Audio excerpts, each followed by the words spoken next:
सर्वेभ्यो नमो नमः। अतिशय संस्कृतम क्लासेज में आप सभी का स्वागत है।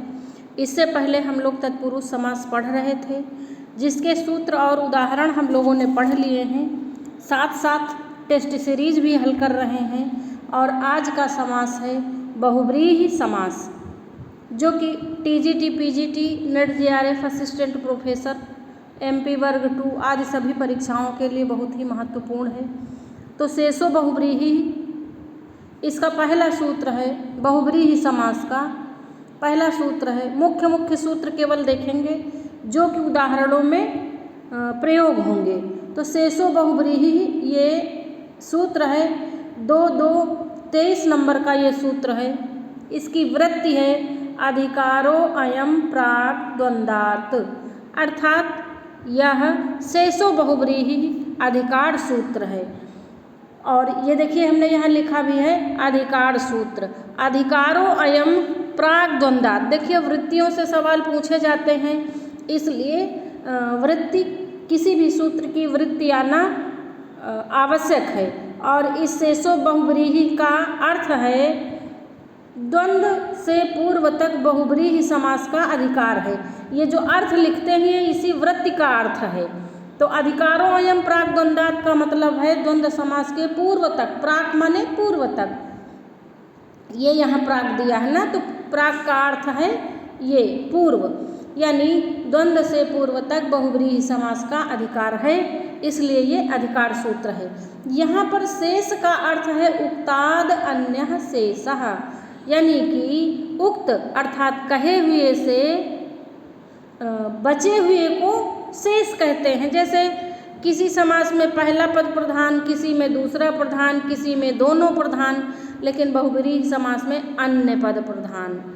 और ये यहाँ पर ये जो शेषो आया है, ये शेष इसका क्या तात्पर्य है? उक्ताद अन्यः शेषः, अर्थात अन्य जो समास हैं उनमें जो भी कहा गया उससे शेष जो है, जो बचा हुआ है, वह यहाँ पर बताया जाएगा। और इसीलिए उक्ताद अन्यः शेषः शेष का अर्थ ये लिया गया है, अर्थात कहे हुए से बचे हुए को शेष कहते हैं। जैसे कारक प्रकरण में षष्ठी विभक्ति में जो है अन्य विभक्तियों से बचा हुआ कह देते हैं। अब आइए देखते हैं दूसरा सूत्र है अनेक मन्य पदार्थे। ये दूसरा सूत्र है अनेक मन्य पदार्थे। ये 2-2-24 नंबर का सूत्र है, यानी देखिए 2-2-23 नंबर सूत्र के तुरंत बाद का सूत्र है 2-2-24 नंबर, बिल्कुल आगे पीछे का। अब देखिए ये सूत्र क्या कहता है? बहुव्रीहि समास का विधान करने वाला बहुव्रीहि सूत्र है। अब एक बात का ध्यान रखेंगे कि ये जो शेषो बहुव्रीहि सूत्र अभी हमने ये यहाँ पढ़ाया है, यह बहुव्रीहि समास नहीं करता है, यह तो अधिकार सूत्र है। अधिकार सूत्र समास नहीं करेगा, समास तो विधि सूत्र करेगा, अनेक मन्य पदार्थे। और ये विधि सूत्र है बहुव्रीहि समास करने का। इस अनेक मन्य पदार्थे से बहुत सारे उदाहरण हल होंगे, यानी कि कई उदाहरणों में इस सूत्र का प्रयोग करके बहुव्रीहि समास किया जाएगा। तो इसकी वृत्ति देख लेते हैं। या ये यहाँ पे वृत्ति है अनेक प्रथमांतम अन्यस्य पदस्य अर्थे वर्तमानं वा समस्यते स बहुव्रीहि। तो यानी कि इसका अर्थ है अन्य पद के अर्थ में विद्यमान अनेक प्रथमांत पदों का विकल्प से समास होता है और वह बहुव्रीहि समास कहलाता है। ये यहाँ वा आ गया है ना, वा आने का मतलब ही है कि विकल्प से, और अनेक प्रथमांत से। तो जो अन्य पद के अर्थ में, भाई बहुव्रीहि समास अन्य पद के अर्थ में होता है ना, तो अन्य पद के अर्थ में विद्यमान अनेक प्रथमांत पदों का विकल्प से बहुव्रीहि समास होता है। जो भी समास होगा उसे बहुव्रीहि समास कहेंगे। ये ध्यान देना है, अनेक मन्य पदार्थे विकल्प से समास कर रहा है। आगे चलते हैं हम लोग। अब ये देखिए, ये सबसे मुख्य बात है।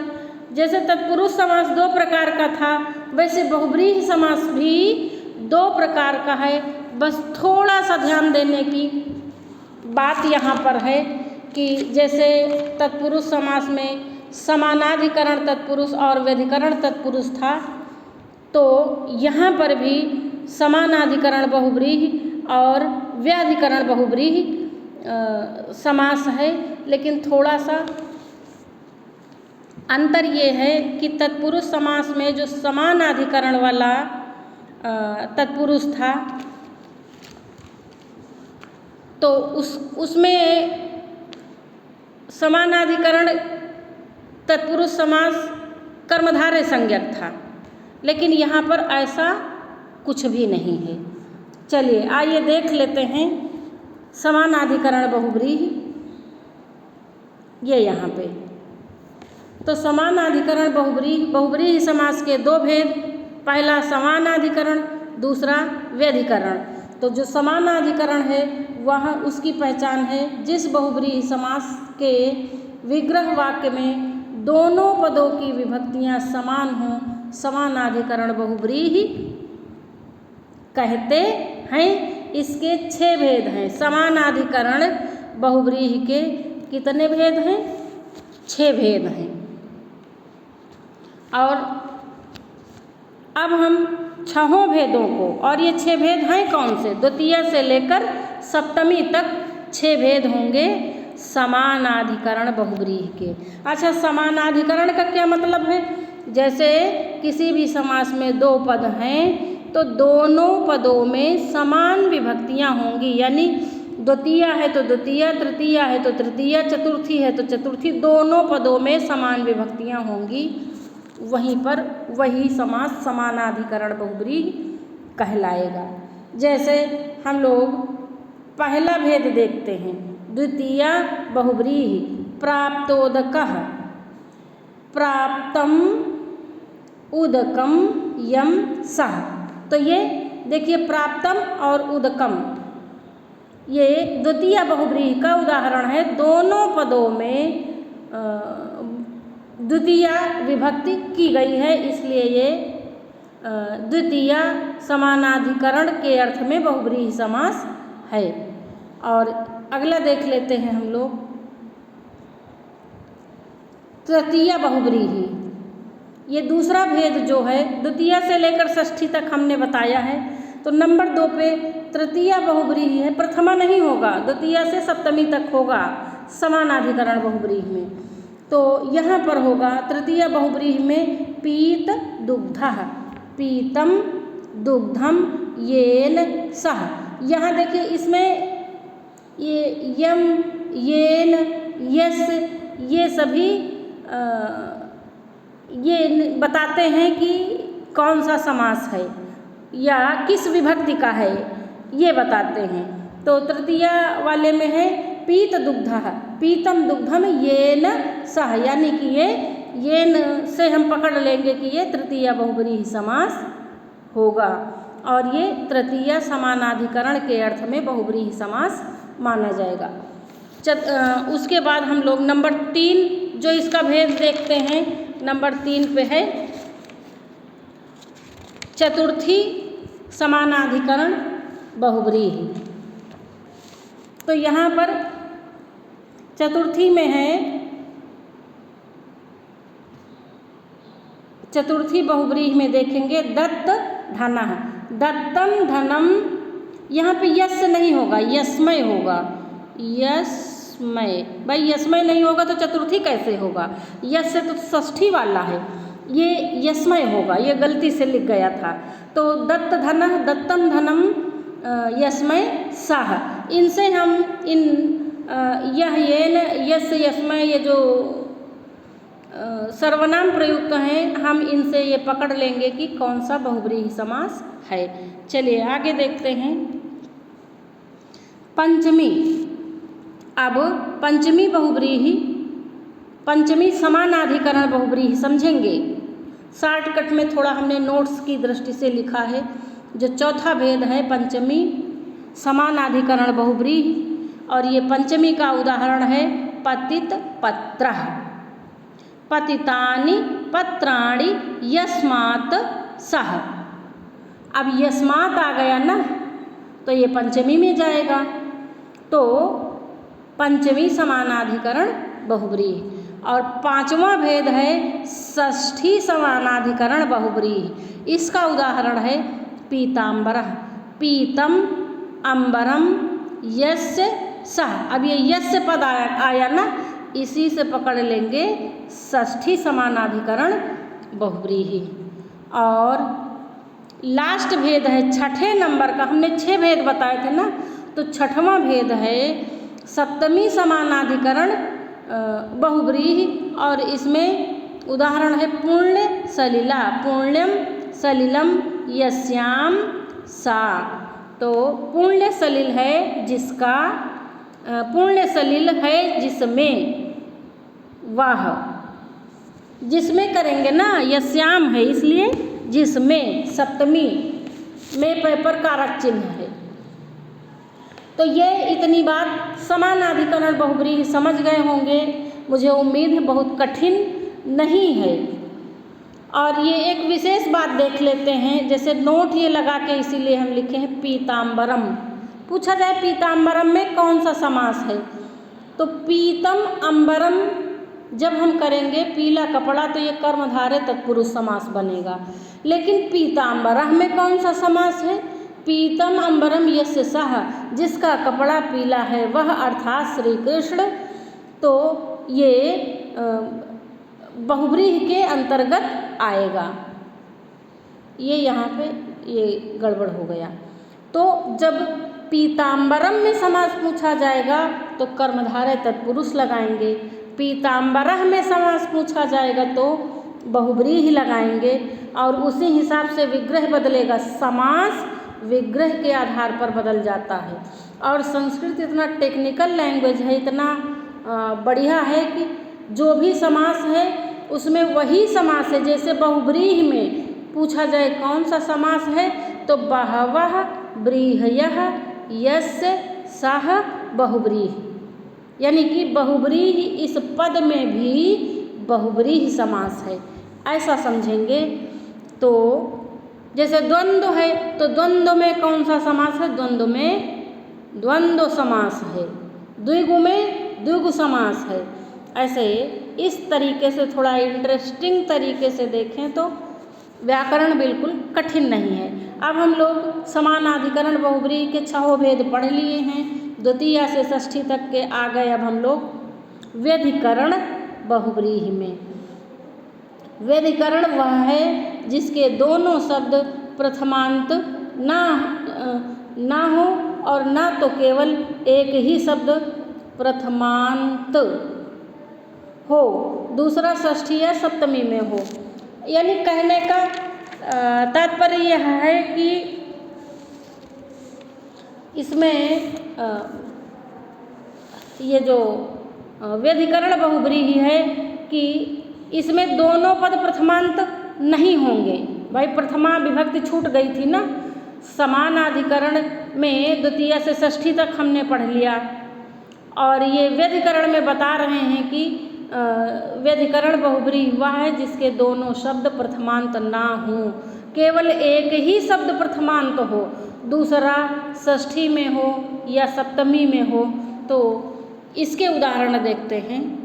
ये बात व्यधिकरण बहुव्रीहि में याद करनी पड़ेगी, दोनों पद प्रथमांत नहीं रहेंगे।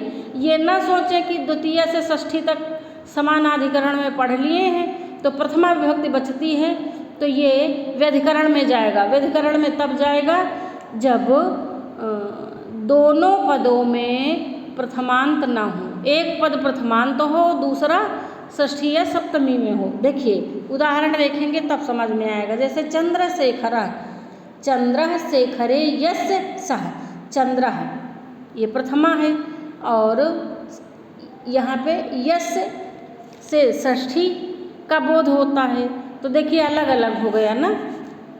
और यहाँ पे समझने की बात है, यही तत्पुरुष और बहुव्रीहि का भेद है व्याधिकरण और समानाधिकरण में। दूसरा है चक्रपाणि, चक्रम पाणौ यस्य सः। तीसरा उदाहरण है चंद्रकांति, तो इसमें होगा यहाँ लिख लेते हैं, चंद्रस्य कांति इव कांति यस्य सा। चंद्रमा की कांति के समान जिसकी कांति है वह। ये तीनों उदाहरण व्यधिकरण बहुव्रीहि के हैं। आगे चलते हैं हम लोग, कुछ और इम्पॉर्टेंट सूत्र हैं। और अगर वीडियो अच्छी लगे तो प्लीज़ लाइक शेयर और सब्सक्राइब अवश्य करें।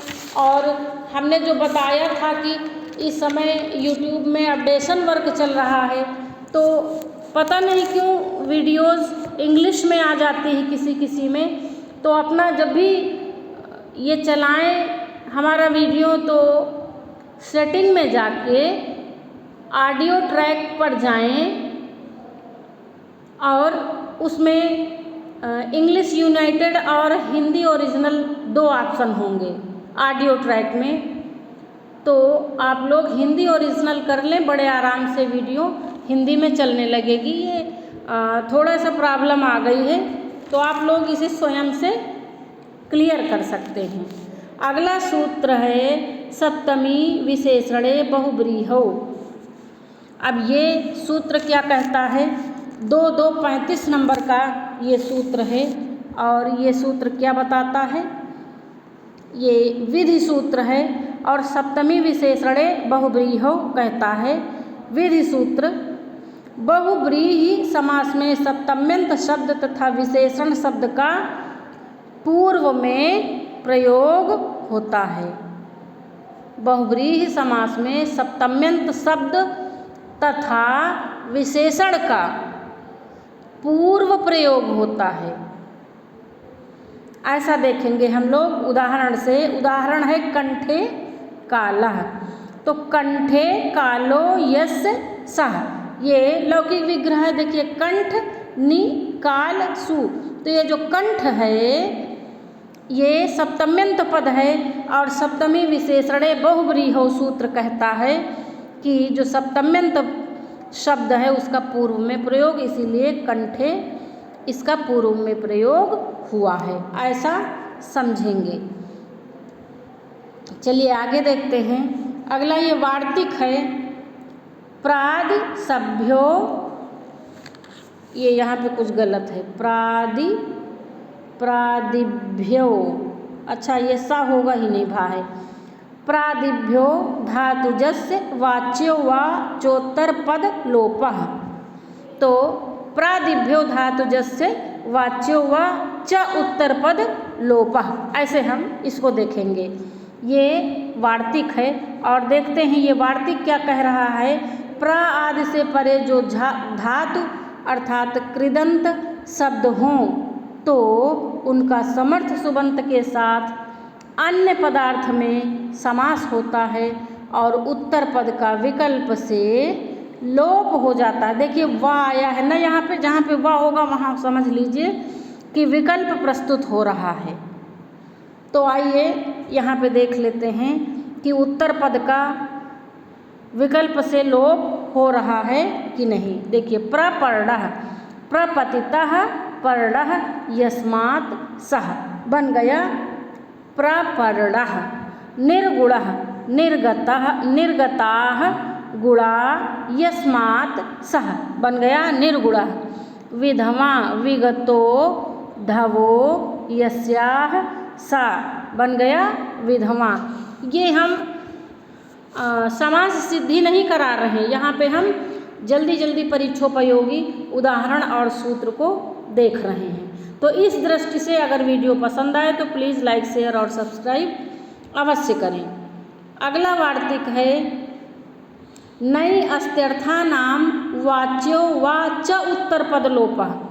अब देखिए यहाँ पर भी उत्तर पद का लोप और वा दिया है, इसलिए विकल्प से। अब देखते हैं कैसे। यहाँ पे यहाँ है नई, जल्दी जल्दी वीडियो बनाने में बहुत गलतियां हो जाती हैं। तो ये नई अस्त्यर्था नाम वाच्यो व च उत्तर पद लोपः वार्तिक क्या कहता है? नई, ये नई है, नई से परे जो अस्ति यानी कि विद्यमानता। भाई अस्ति का क्या अर्थ है? जब भी हम है कह देते हैं इसका मतलब किसी भी सत्ता की विद्यमानता स्थापित हो रही है। तो नई से परे जो अस्ति अर्थात विद्यमानता है, अर्थ वाला पद है, उसका समर्थ सुबंत के साथ अन्य पदार्थ में समास होता है और उत्तर पद का विकल्प से लोप हो जाता है। अब देखिए इसका उदाहरण देखते हैं हम। अपुत्रः, बहुत बहुत बहुत ये समझ लीजिए कि IMP उदाहरण है। अपुत्रः, अविद्यमानः पुत्रः अपुत्रः, अनाथः, अविद्यमानः नाथः अनाथः। बहुत पूछा जाता है पुत्रः और अनाथः में कौन सा समास है, नई तत्पुरुष कर देते हैं बच्चे। तो इसलिए कुछ उदाहरण तो रटने लायक हैं, अगर ना समझ में आए तो उन्हें मेरे हिसाब से रट लेना चाहिए। सूत्र है अगला, ये देख लेते हैं इसको। ये बड़ा सा सूत्र है लेकिन बड़ा आसान है, कठिन नहीं है। सूत्र है स्त्रियाः पुंवद भाषित पुंसकाद अनूंग समानाधिकरणे स्त्रियां पूर्णी प्रियादिषु। ये इतना बड़ा सूत्र है, एक बार फिर से कह लेते हैं। स्त्रियाः पुंवद भाषित पुंसकाद अनूंग समानाधिकरणे स्त्रियां पूर्णी प्रियादिषु। तो इसका ये सूत्र करता क्या है? ये विधि सूत्र है। क्या करता है? पुंवद भाव का विधान करने वाला विधि सूत्र है। ये पुंवद भाव क्या है ये देख लेते हैं, जब ये पूरा पढ़ेंगे तो समझ में आएगा। देखिए समानाधिकरण में यानी कि समानाधिकरण बहुब्रीहि में उक्त पुंसक अर्थात उक्त पुंसक उसको कहते हैं, उक्त माने कहा हुआ, उक्त पुंसक यानी कि पुल्लिंग से बना हुआ उसको उक्त पुंसक कहते हैं। पुल्लिंग से बना हुआ स्त्रीलिंग शब्द हो। बहुत से ऐसे शब्द होते हैं जो नित्य स्त्रीलिंग नहीं होते हैं। जो नित्य स्त्रीलिंग शब्द होते हैं वो तो स्त्रीलिंग होते हैं, लेकिन बहुत से ऐसे भी शब्द हैं जो पुल्लिंग से स्त्रीलिंग बनाए जाते हैं, जैसे अज से अजा बना लिया गया है। इस तरह के बहुत से सूत्र हैं, आप प्रत्यय प्रकरण में देखेंगे बहुत से शब्द हैं जो पुल्लिंग से स्त्रीलिंग बनाए जाते हैं। उगितश्च एक सूत्र है प्रत्यय प्रकरण में, उगितश्च, तो वहाँ पे स्त्री प्रत्यय में है उगितश्च, पुल्लिंग से स्त्रीलिंग जो शब्द बनाए जाते हैं। तो उसी तरह यहाँ भी है उक्त पुंसक अर्थात पुल्लिंग से बना हुआ स्त्रीलिंग शब्द हो, इतना हो, किंतु वह ऊंग स्त्री प्रत्यय से ना बना हो। भाई ऊंग प्रत्यय स्त्री प्रत्यय है, उससे बनेगा तब तो वो स्त्रीलिंग हो जाएगा। तो ये कह रहे हैं ऐसा स्त्रीलिंग हो जो पुल्लिंग से बना हो और उत्तर पद पूर्णी संख्या अथवा प्रिया आदि ना हो, तो उस स्त्रीलिंग शब्द का पुल्लिंग की तरह रूप हो जाता है। यानी कहने का तात्पर्य इतना याद रखना है कि ऐसे शब्द जो नित्य स्त्रीलिंग नहीं है, पुल्लिंग से स्त्रीलिंग बनाए गए हैं यानी उक्त पुंसक हैं, उनका जब समास होता है तो जो समस्त पद बनता है वह पुल्लिंग की तरह बनता है। ये बात याद रखनी है। आगे देख लेते हैं तो और बातें क्लियर हो जाएंगी। और ये जो इसमें पुंवद भाषित पुंसक ये दिया है, ये क्या है? जो शब्द निमित्त से पुंवद भाषित या उक्त पुंसक या भाषित पुंसक यानी कि जो पुल्लिंग कहा गया है, भाषित